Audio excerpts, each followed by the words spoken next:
জলপাইয়ের সিজন প্রায় শেষ, তাই এই সিজন শেষ হওয়ার আগেই তৈরি করে ফেলেন এই মজাদার জলপাইয়ের আচার, যা সংরক্ষণ করে আপনি খেতে পারবেন সারা বছর। এই তো আমি এখানে 1 কেজি পরিমাণ জলপাই নিয়ে নিয়েছি। এই জলপাইগুলো আমি একটা বটির সাহায্যে চারপাশ দিয়ে কুচি কুচি করে কেটে নিব। দেখেন আমি কিভাবে কেটে নিয়েছি, আপনারা দেখলে অবশ্যই বুঝতে পারবেন।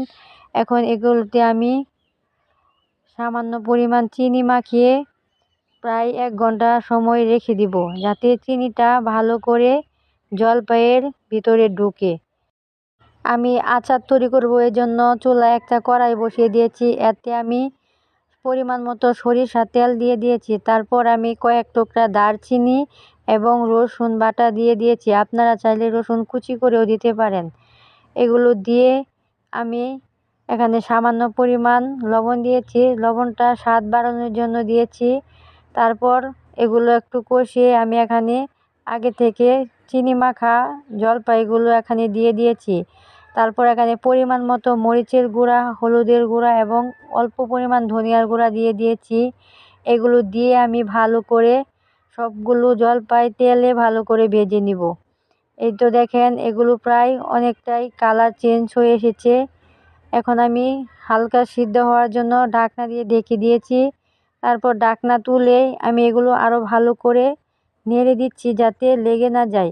তারপর এখানে আমি 5 ফোড়নের গুঁড়া যে রাঁধুনি মশলাটা আছে সেটা আমি দিয়ে ভালো করে নেড়ে দিয়েছি। তারপর আমি এখানে পরিমাণ মতো চিনি দিয়ে দিয়েছি। এই আচারে চিনির পরিমাণ একটু বেশি হলেই খেতে ভালো লাগে। আমি এখানে চিনির পরিমাণটা একটু বেশি করে দিয়েছি। এই তো চিনি দিয়ে আমি অনবরত নেড়ে যাচ্ছি। তারপর এখানে আমি চিলি ফ্লেক্স আগে থেকে গুঁড়া করে রেখেছিলাম, এগুলো আমি দিয়ে দিয়েছি। এগুলো দিয়ে আচারটা যাতে নষ্ট না হয়, আমি বছর ধরে রেখে খেতে পারি, তাই এখানে আমি সামান্য পরিমাণ ভিনেগার দিয়ে দিয়েছি। এই তো দেখেন আমার জলপাইয়ের এই মজাদার আচারটি প্রায় তৈরি হয়ে এসেছে। এখন আমি পানি শুকানো পর্যন্ত নেড়ে যাব। যখন কালারটা আরও চেঞ্জ হয়ে আসবে তখন আমি এটা নামিয়ে নিব। এই তো দেখেন জলপাইয়ের আচারটা অনেক বেশি সুন্দর হয়েছে। যদি আমার ভিডিওটি আপনাদের ভালো লেগে থাকে তাহলে আমাকে একটা লাইক দিয়ে পাশে থাকবেন।